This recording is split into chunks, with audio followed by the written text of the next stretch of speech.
período de pandemia, né, nesse período de isolamento, nós iniciamos números complexos, né? E eu comecei explicando números complexos para vocês por esse grande motivador aqui, né? Que foi uma equação do segundo grau em que o delta dava negativo. Então, teoricamente, né, você aprende que não tem resposta, só que está errado. Não tem resposta real. Essa resposta é um conjunto, é um número pertencente ao conjunto dos números complexos. Certo? Por isso que a gente fala que número complexo é todo número na forma Z igual a A mais BI, onde o A e o B são números reais e esse I é a nossa unidade imaginária, que eu demonstrei para vocês que é raiz quadrada de menos 1. Então, esse A, ele é chamado de parte real e o nosso B é a parte imaginária. Então, o conjunto dos números complexos engloba o conjunto dos números reais. E aí, eu mostrei para vocês o seguinte, o que é um número real puro e o que é um número imaginário puro. Um número real puro é um número que só tem a parte real, ou seja, a parte imaginária deve ser igual a zero. E um número imaginário puro é quando a parte real é zero e a parte imaginária tem que ser diferente de zero. Aí a gente tem um número imaginário puro. Ele só vai ter a parte imaginária. Mostrei para vocês também o que seria o conjugado de um número complexo. O que é o conjugado de um número complexo? É você trocar o sinal da parte imaginária. Então, se eu tenho um número complexo 4 mais 3i, o conjugado, que é simbolizado por Z barra, desse número complexo é 4 menos 3i. Se eu tenho um número complexo que é menos 1 menos 2i, o seu conjugado é menos 1 mais 2i. Por que eu coloquei isso para vocês? Por causa das raízes complexas. Todas as vezes que você tiver uma equação que possui uma raiz complexa, o conjugado dessa raiz, o conjugado desse número complexo também será raiz. Então, quando nós resolvemos essa equação aqui, ó, quadrática, e nós encontramos que o número complexo 2 mais 3i é raiz dessa equação, então eu tenho certeza que o conjugado dele também é 2 menos 3i. Certeza. Beleza? Então, se um número complexo é raiz de uma equação, o seu conjugado também será. E aí, depois, por fim, eu trabalhei com vocês potências de I. Potências de I. É quando você tem I elevado, por exemplo, a 1998. Como que eu resolveria isso aqui, né? I elevado a 1998. Você simplesmente tem que entender que existe uma sequência para as potências de I. A potência de I tem uma forma cíclica, tá? As potências de I possuem uma forma cíclica, ou seja, sempre fica em um ciclo. Que ciclo é esse? 1, I menos 1 menos I. I elevado a 0 é 1, I elevado a 1 é I elevado a 2 é menos 1, I elevado a 3 é menos I. Então é só você lembrar do funkzinho, ó. 1 I menos 1 menos I. 1 I menos 1 menos I. 1 I menos 1 menos I. 1 I menos 1 menos I. 1 I menos 1 menos I. 1 I. Só isso, filho. Lembra disso. 1 I menos 1 menos I. 1 I menos 1 menos I. Ou seja, o meu ciclo é de 4 em 4. Por isso que se você quer saber uma potência de I, você vai pegar o expoente e vai dividir por 4. Então, se eu quero saber quanto que é I elevado a 1998, eu pego esse 1998 e divido por 4. Quando eu dividir 1998 por 4, sobrou 2. O que isso significa? Que 1998 é um múltiplo de 4 mais 2. Ou seja, se ele é um múltiplo de 4 mais 2, ele está nessa região. Ele está na região do I ao quadrado. Então, por isso que é a mesma coisa que I ao quadrado. I ao quadrado é menos 1. Ou seja, resumidamente, basta você pegar o resto. 1998 dividido por 4, sobrou o resto 2. Então, i elevado a 1998 é a mesma coisa que i elevado ao resto, que i elevado a 2. E i elevado a 2 é menos 1. Mas, pelo critério de divisibilidade por 4, para quem foi meu aluno, eu expliquei isso no 9º ano, né? Nossa, já tem tempo que eu dou aula para vocês, né? 9º ano, 1º ano, 2º ano. Olha só, gente. Por isso que vocês são feras em matemática, né? Tem aula comigo e com o Silão aí, com o Luciano também, praticamente desde o 9º, 1º, 2º, né? Então, tem que ficar fera mesmo. Basta pegar os 2 últimos algarismos. Eu não preciso dividir todo mundo. Basta pegar os 2 últimos, pelo critério de divisibilidade por 4. Um número é divisível por 4 quando os 2 últimos algarismos formam um número divisível por 4. Então, se eu pegar o 98 e dividir por 4, também vai sobrar resto 2. Por isso que é a mesma coisa que i elevado a 2. E aí eu coloquei para vocês aqui um outro exemplo, i elevado a 2019. O que seria i elevado a 2019? Eu pego 2019 e divido por 4. Mas não tem necessidade de pegar o 2019. Bastava pegar o 19. Quando eu pego o 19 e divido por 4, sobra 3. Por isso que é a mesma coisa que i elevado a 3. E i elevado a 3 é menos 1. Então, o segredo é você lembrar dessa sequência. 1i menos 1 menos i. 1i menos 1 menos i. 1i menos 1 menos i. Fechou? Bom, hoje, né, para a gente finalizar nossa preparação para a prova de vocês, nós vamos ver um pouco sobre o plano de Argand-Gauss. Plano de Argand-Gauss. Plano de Argand-Gauss.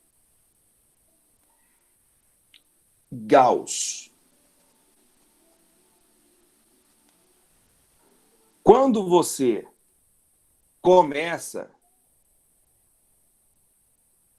a estudar função, né? Você aprende plano cartesiano. E lá no plano cartesiano, o que é o plano cartesiano? É um sistema de eixos coordenados perpendiculares entre si. Ou seja, que se cruzam formando um ângulo de 90 graus. Em que o eixo que está na horizontal, ele é chamado de eixo X, e o eixo que está na vertical é o eixo Y. É como se aqui fosse o X e aqui fosse o Y.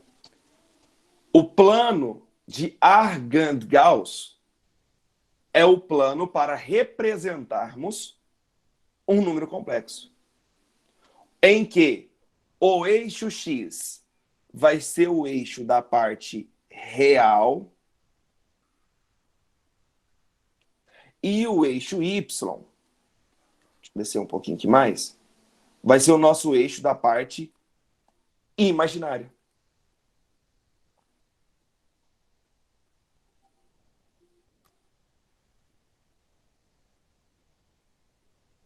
É só você lembrar que o eixo Y, I imaginário, entendeu?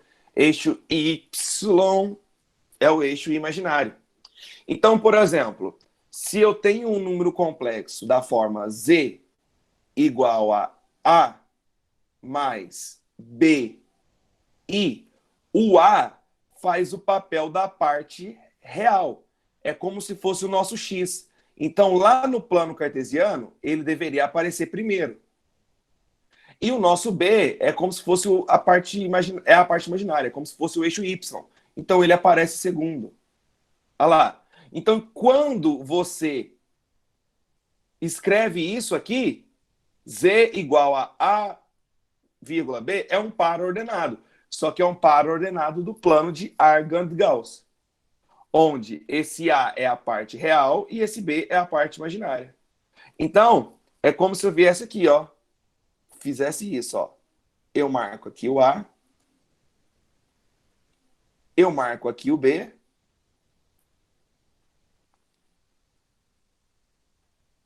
gente, é igual ao plano cartesiano. só que você troca o eixo x por eixo real, parte real, e o eixo y por parte imaginária. Então, o que seria o número complexo z? Seria isso, ó. Seria esse vetor. Pronto. Ele é o número complexo no plano de Argand-Gauss.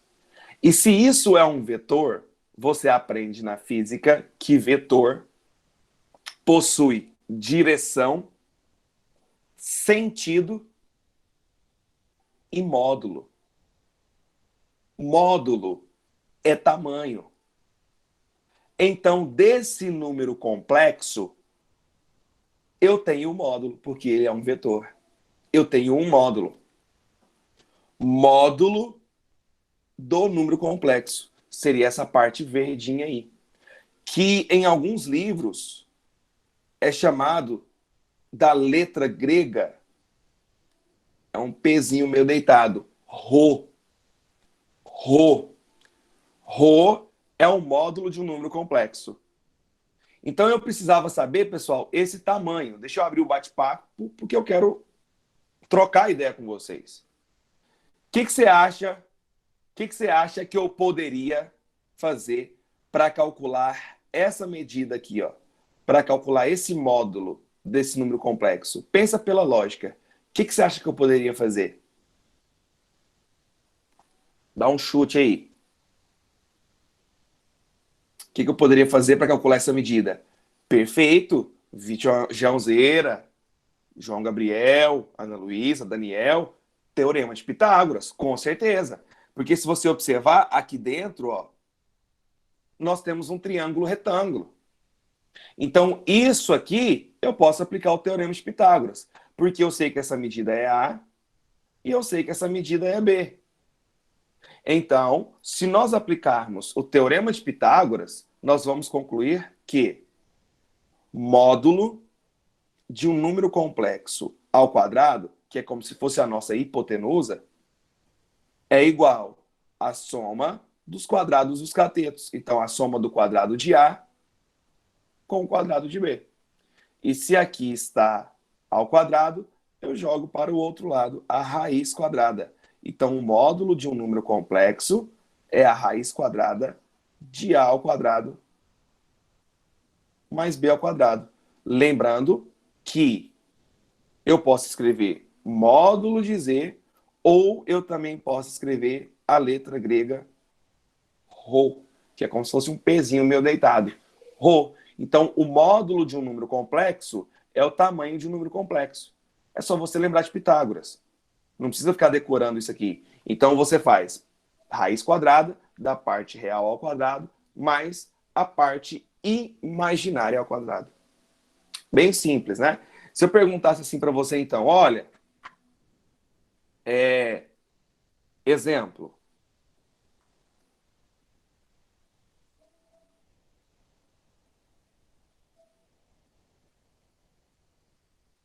Exemplo.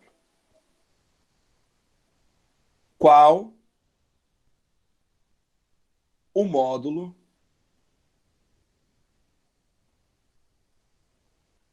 do número complexo?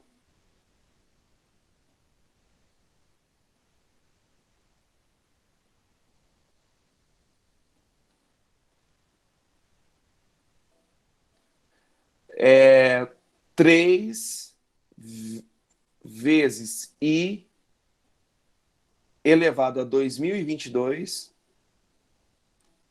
Vou pôr 2020. Menos 4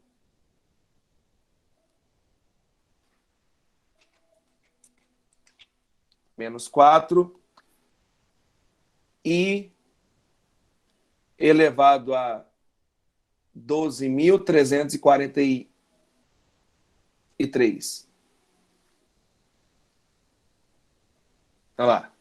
Qual o módulo do número complexo 3i elevado a 2020 menos 4 vezes i elevado a 12.343? Parece difícil, né? Mas não é não, é muito fácil. É muito simples. Primeira coisa, você tem que resolver essa potência de I. A gente não sabe, teoricamente, quanto que é I elevado a 2020. Então, nós vamos descobrir. O que é I elevado a 2020? I elevado a 2020. É uma potência de I. Então, eu vou dividir por 4, porque a sequência é 1i menos 1 menos i. 1i menos 1 menos i. 1i menos 1 menos i. Mas eu não preciso dividir todo o número por 4. Basta pegar os dois últimos. No caso aqui, eu iria pegar o 20. 20 dividido por 4, obviamente é 5. E sobra resto 0. Então, i elevado a 2020 é a mesma coisa que i elevado a 0. E i elevado a 0 é 1. Então, já sei que aqui é 3 vezes 1. 3.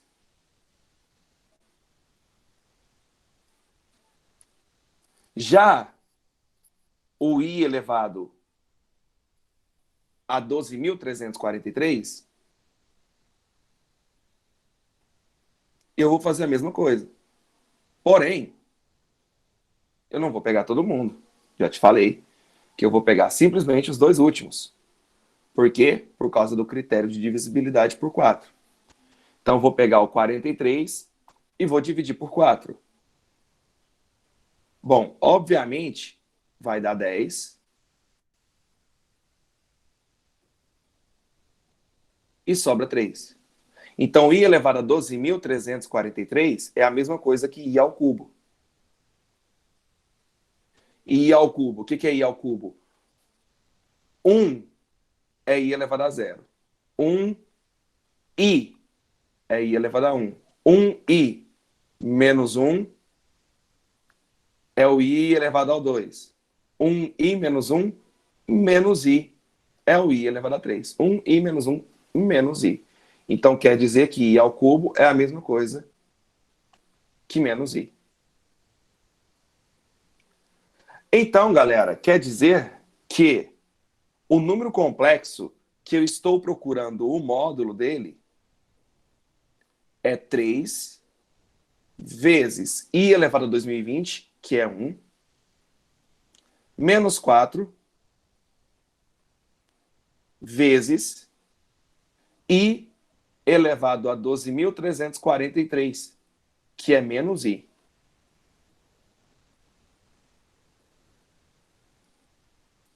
Quer dizer, então, que o meu z é a mesma coisa que 3 vezes 1 é 3, menos vezes menos é mais, ele é 3 mais 4i. Então, quando você olha para esse número complexo, é a mesma coisa que esse. É o mesmo cara. Agora que eu já sei quem é o número complexo, eu consigo calcular o módulo dele. Como que eu calculo o módulo de um número complexo? Módulo de um número complexo, vou chamar de ρ. Tanto faz. É a raiz quadrada da parte real ao quadrado. A parte real é 3, então 3 ao quadrado, mais a parte imaginária, que é 4 ao quadrado. Bom, 3 ao quadrado é 9, 4 ao quadrado é 16. Então, 9 mais 16, 25. Só você lembrar do triângulo pitagórico, 3, 4, 5, né? O ρ é 5. Pronto. Já está resolvido. Meu módulo do número complexo é 5. Agora, se eu quisesse representar isso no plano de Argand-Gauss, não precisa, tá? Eu vou representar só para ficar bem claro para você como que seria essa representatividade no plano de Argand-Gauss. Vou fazer o seguinte, eu vou pegar isso aqui, eu vou subir um pouquinho, que fica massa aqui para eu fazer.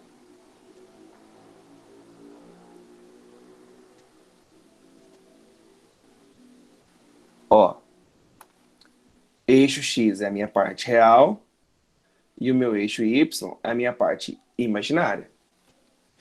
Então, minha parte real aqui, ela vale 3.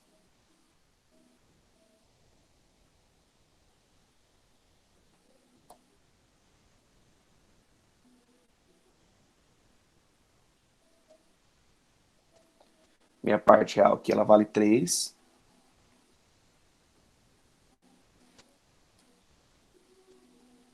E a minha parte imaginária vale 4 positivo.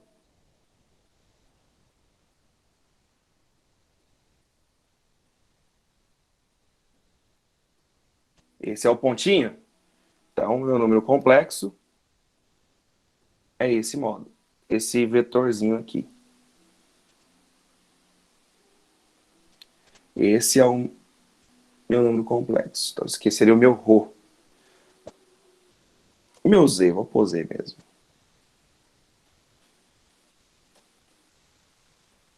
Aqui. É como se esse ponto aqui fosse o ponto 3 e 4. Então, o funcionamento desse ponto, pessoal, é a mesma coisa do plano cartesiano. Pensando em termos de valores numéricos negativos e positivos. É a mesma coisa, é o mesmo funcionamento.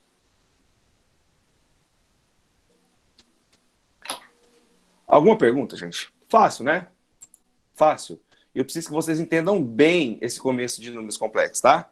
Galera que tá com a câmera desligada, não esquece de deixar a câmera ligada aí, certinho, tá? É bem simples esse começo, tá? Então, o que eu vou exigir de vocês na prova é o quê? É que vocês saibam resolver uma equação do segundo grau em que o delta dá negativo, tá bom? Vou exigir de vocês o que é um número real puro, um número imaginário puro, potências de I e o plano de Argand-Gauss com o módulo. É isso que eu vou exigir de vocês. Nós só temos 2 questões, né? Então, fica dentro disso aí. Não está complicado, tá? Bom, quero fazer Ei, uma... Pode falar, mano. mas na prova você vai pedir, tipo, vamos supor, tipo assim, o delta negativo, aí vai dar a raiz de 2i. Vamos supor que a raiz de 4, menos 4, aí vai ficar 2i, né? Aí você vai querer só Aham. isso, então? Não, aí você não terminou de resolver, né? No caso aqui, ó, se eu tivesse perguntado para você aqui, ó, né? Vamos supor que estaria lá assim, ó, Ezequiel e Marta, né? Ezequiel e Marta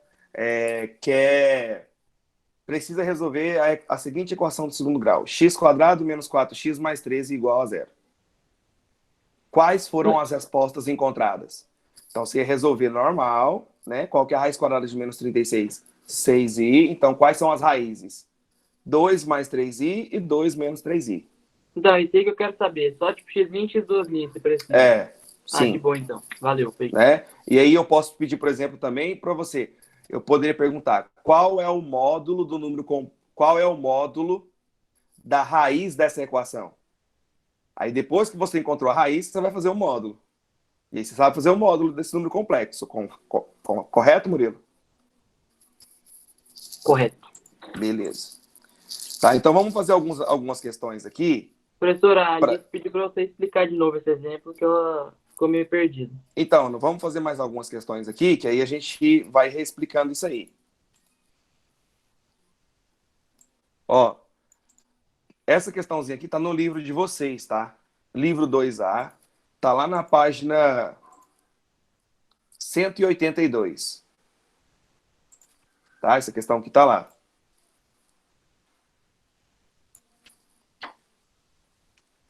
Livro 2A.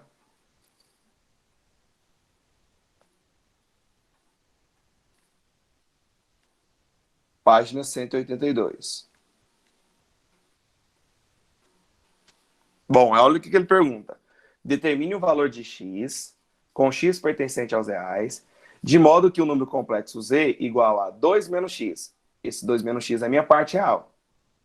X² menos 9. E, então, esse x² menos 9 é a minha parte imaginária. Seja, letra A, um número real. Então, para que seja um número real, o que tem que acontecer? Parte imaginária. Vou fazer aqui embaixo mesmo. Letra A. Para ser um número real, parte imaginária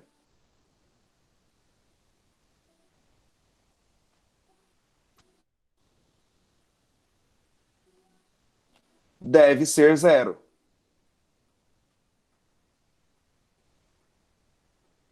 Ou seja, o meu B tem que ser igual a zero, a parte imaginária.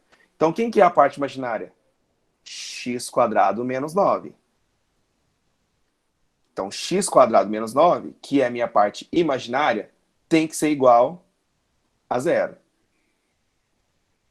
Você vai resolver normal. 9 está negativo, vai positivo. Então, a gente encontra x² igual a 9. A gente extrai a raiz quadrada. Então, fica mais ou menos raiz quadrada de 9. E a raiz quadrada de 9 é 3. O que isso quer dizer, então? Que para que esse número complexo seja um número real, o x tem que ser igual a 3 ou x igual a menos 3. Então, para ser real, para ser um número real, x tem que ser igual a menos 3 ou x igual a 3.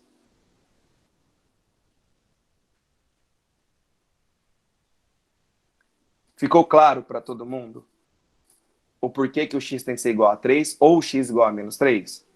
Alguma pergunta sobre a letra A? Ô, PI, Fala, mano. esse X aí é o X do eixo X ou do eixo Y? Nenhum dos dois. Porque no plano de Argand-Gauss não é eixo X e nem eixo Y. É parte real e parte imaginária. Esse X aqui está fazendo simplesmente o papel de uma incógnita. Então, para acontecer o que ele quer, essa incógnita tem que ser 3 ou menos 3. Não na parte de plano cartesiano, tá bom? E nem plano de Argand-Gauss. Ficou claro, mano? Ficou claro, valeu. Beleza. Mais alguma pergunta, gente? Tá. Por que tem que ser um número imaginário puro? O que é um número imaginário puro? É onde ele só tem a parte imaginária. Então, imaginário puro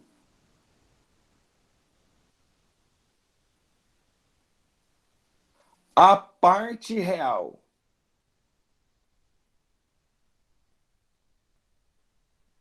deve ser zero. Estou escrevendo para você não esquecer. E a parte imaginária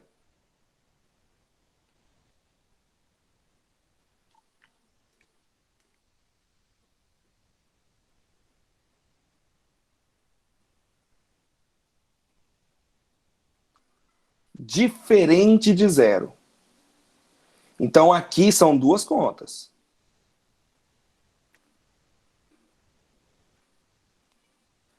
Você vai ter que levar em consideração que a parte real tem que ser igual a zero. Então, quem é a parte real? A minha parte real aqui é o 2 menos x. Então, 2 menos x tem que ser igual a zero. A gente vai resolver isso aqui, né? X igual a 2. Beleza?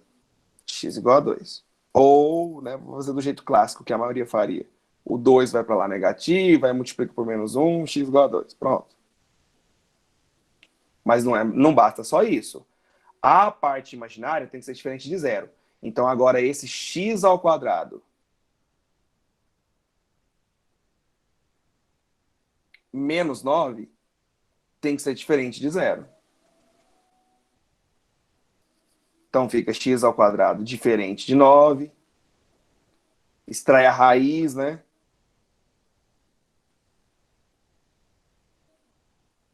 Então, x tem que ser diferente de mais ou menos 3. Ah, então, o que tem que acontecer, resumidamente, para aquele número ser um número imaginário puro?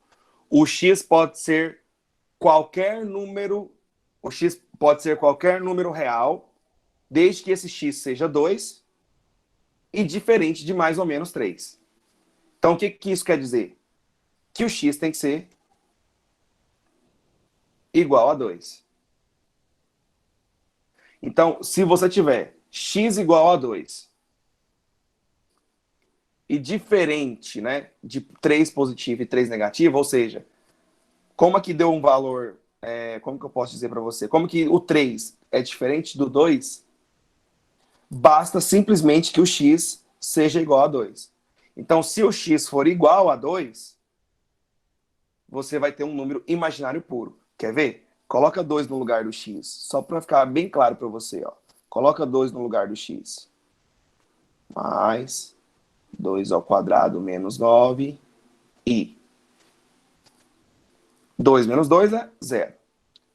4 menos 9, menos 5. Ou seja, eu não preciso colocar esse 0 aqui. O que sobrou? Menos 5i. Tá vendo? Esse número aqui, ele é um número imaginário puro. Por que ele é um número imaginário puro? Porque ele só tem a parte imaginária. Agora, se o x for 3 positivo, olha só. 2 menos 3, mais 3 ao quadrado menos 9i. 2 menos 3, menos 1. 3 ao quadrado, 9. 9 menos 9, 0. 0 vezes i, 0. Só sobrou menos 1, que é um número real puro. Que é um número real. Então, você vai ter que lembrar desse detalhe. Não é difícil. O que é um número real? Um número real é quando a parte imaginária é 0. O que é um número imaginário? Puro, né? Ou imaginário. É quando a parte real é 0 e a parte imaginária é diferente de 0. É só isso. Deixa eu apagar isso aqui para a gente ir para um outro exemplo lá que eu já respondo a pergunta do João e também a pergunta da Alice. Eu respondo os dois ao mesmo tempo.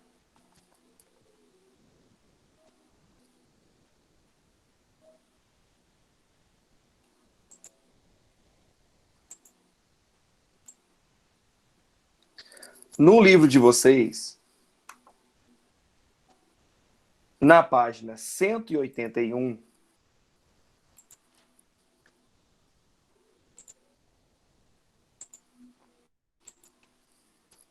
tem essa questão de número 1 aqui, ó.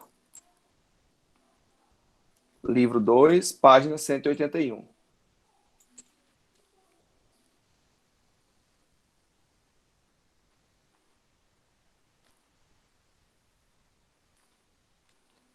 Página 181. Ele está pedindo para a gente resolver essas equações, tá? A minha tela sumiu aí para vocês, porque aqui no meu computador a minha tela sumiu. No meu computador não, desculpa. No meu celular. Tá aparecendo normal aí, né? Beleza. Então tá bom. Deixa eu... Não sei se é alguma resolução aqui. Mas eu vou fechar aqui e vou tentar abrir de novo. Vamos ver se vai dar certo.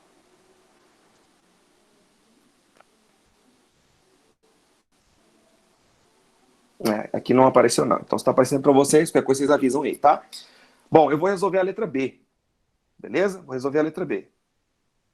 B é x ao quadrado menos 2x mais 5. João, isso aqui é uma equação do segundo grau. Se é uma equação do segundo grau, a gente pode tentar fazer soma e produto. Só que quando você pensar em soma, que tem que dar 2, e o produto, que tem que dar 5, você não vai conseguir pensar dois números que você multiplica dá 5 e que você soma dá 2. Impossível. Então, se isso está impossível desse jeito, é porque provavelmente a resposta não é um número real. Então, para o que a gente vai partir? Para a Bhaskara. Então, a gente faz o delta primeiro, né? Quem é o delta?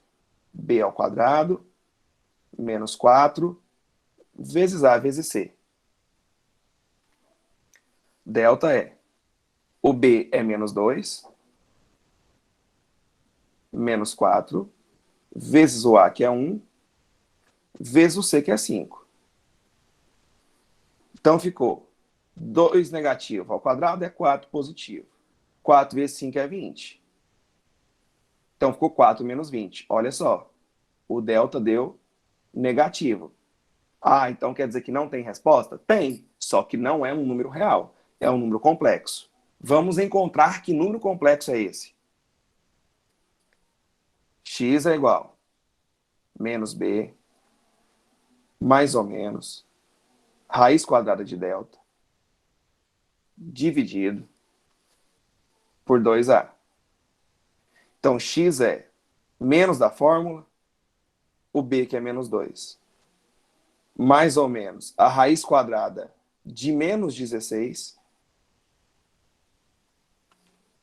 dividido por 2 vezes o a, que é 1. Então, vai ficar 2 positivo, mais ou menos. Galera, pelo que eu expliquei para vocês de número complexo, qual é a raiz quadrada de menos 16? Qual é a raiz quadrada de menos 16? 4i. 4i. Porque se eu pegar o 4i e elevar ao quadrado, dá menos 16.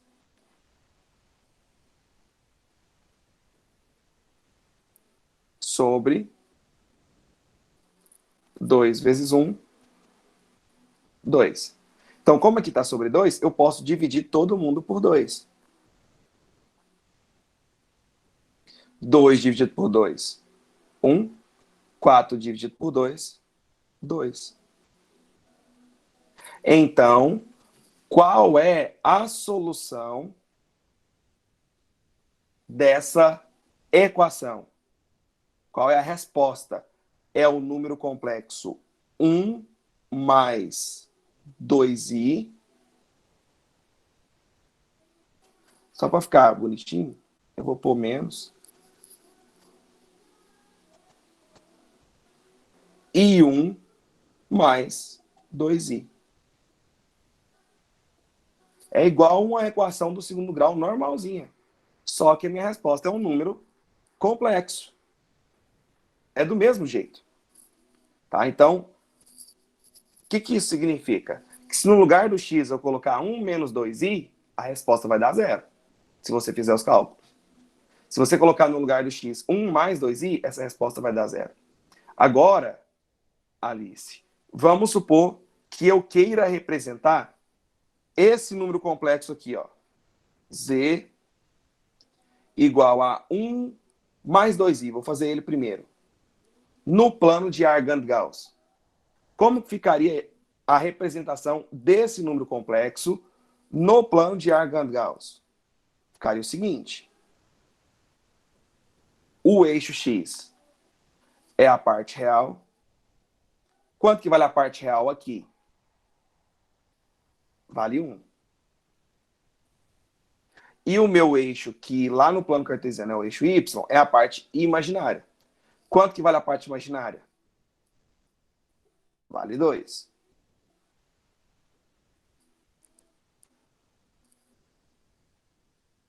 Então, se você fosse marcar isso no plano cartesiano, não seria assim? Um pontinho? Mas aqui é o plano de Argand-Gauss, para representar um número complexo. Então, o que isso aqui é? Um vetor. Esse seria o número complexo. 1 mais 2i. Beleza, professor. E se eu quisesse, então, representar 1 menos 2i? Mesmo jeito, gente. Tem erro não. Tem erro não, segue o baile.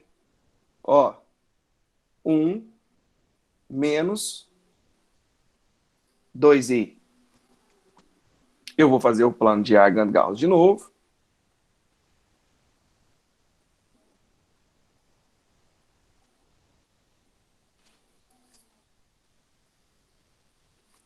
O eixo x é a parte real. O eixo y é a parte imaginária. Quanto que vale a parte real aqui? Parte real vale 1 positivo. Quanto que vale a parte imaginária? Vale menos 2. Então, você marcaria aqui, né? Se fosse no plano cartesiano. Mas é o plano de Argand-Gauss. Tu faz o vetor. Pronto. Ah, e se você quisesse calcular o módulo desse número complexo? Como você calcularia o módulo desse número complexo? Raiz quadrada da parte real ao quadrado mais a parte imaginária ao quadrado. Então aqui, ó, tanto faz você usar o 2 negativo ou o 2 positivo, porque você vai levar ao quadrado, né? Então não vai fazer diferença. Aqui ficaria 1 mais 4, 5. Então o ρ, o módulo daquele número complexo, aquele tamanho, seria a raiz quadrada de 5. É isso. Ficou claro agora, né? Alice? João Gabriel? Ficou claro? Alguma pergunta? Ficou claro. Beleza. Tranquilo, né? Então, fiquem de olho também naquela parte, pessoal, das potências de I, tá bom? Tem alguma coisa na prova lá relacionada a essa ideia das potências de I.